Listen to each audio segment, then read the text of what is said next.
হচ্ছে আমরা দেখব কিভাবে হচ্ছে আপনি রিপোর্টিং গুলা করবেন।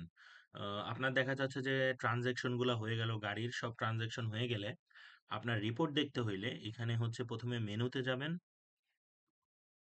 তারপর হচ্ছে রিপোর্ট প্রিন্টে টিপ দিবেন। দিলে পরে রিপোর্ট প্রিন্টের এরকম একটা স্ক্রিন ওপেন হবে।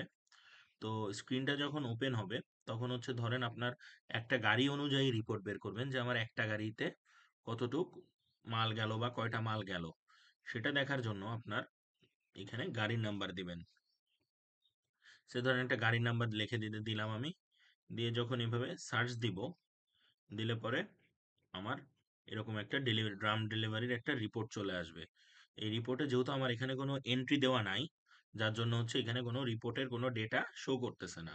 কিন্তু যখন হচ্ছে আপনার ডেটা থাকবে তখন আপনি গাড়ির নাম্বার দিয়ে যখন সার্চ দিবেন, এবং অবশ্যই ডেট সিলেক্ট করে দিতে হবে যে আমার এত তারিখে এত গাড়ি। কারণ দেখা যায় অনেক সময় একই গাড়ি আপনার হচ্ছে দিনে ২-৩ বার আসতে পারে, বা মাসে আসতে পারে। হ্যাঁ, একই মাসে ২ বার আসতে পারে, বা প্রতিদিনই ওই গাড়িটা একবার করে আসতে পারে। তো সেই ক্ষেত্রে টাইম, সময় এবং হচ্ছে গিয়ে ডেটটা আপনার মাস্ট বি উল্লেখ করে দিতে হবে। দিয়ে আপনি হচ্ছে গিয়ে দেখা যাচ্ছে যে এখান থেকে হচ্ছে এরকম সিলেক্ট করে দিয়ে ডেটটা সিলেক্ট করে দিলেন যে ১ তারিখের গাড়ি, বা এই যে ২ তারিখের গাড়ি ছিল এত নম্বরে, এরকম দিলে সেই গাড়ির রিপোর্ট এভাবে চলে আসবে। আর এছাড়া মনে করেন আপনি পার এলো দিনে আপনার কতগুলা ড্রাম গেল সেটাও দেখতে পারবেন। সেটার জন্য এখানে বাম পাশে রিপোর্ট বাই ডেট, এইটাতে টিক দিয়ে নিতে হবে। এটাতে টিক দিলে দেখবেন গাড়ি লেখার অপশনটা এখানে লক হয়ে গেছে। এখন আর গাড়ির নাম্বার দিতে পারবেন না, just report by date click দেওয়ার পরে আপনি হচ্ছে গিয়ে যখন সার্চে প্রেস করবেন তখন ঠিক এরকম একটা রিপোর্ট চলে আসবে, রিপোর্ট বাই ডেট। তো এই রিপোর্ট বাই ডেটটা আপনার আসবে ঠিক ওইভাবেই, আপনার যে ডেটটা সিলেক্ট করছেন সেই অনুযায়ী।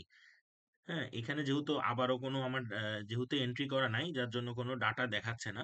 বাট আপনার যখন হচ্ছে গিয়ে ডাটা থাকবে সেটা শো করবে। আবার আপনি এটাকে এইভাবেও ফিল্টার করতে পারেন সময় অনুযায়ী।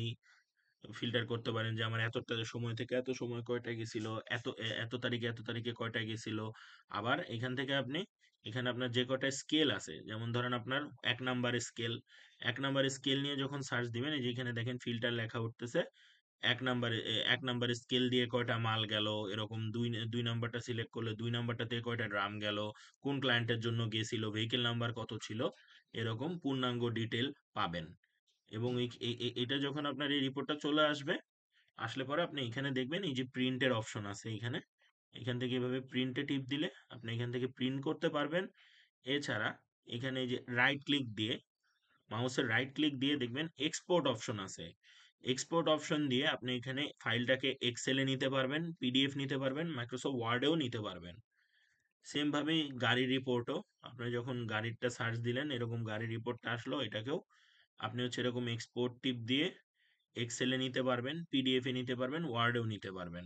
অথবা সরাসরি এখান থেকে এই যে প্রিন্টে টিপ দিয়ে সরাসরি প্রিন্টও করে নিতে পারবেন প্রিন্টার দিয়ে। এটাই মূলত হচ্ছে রিপোর্ট দেখার প্রসেস আর কি। ধন্যবাদ।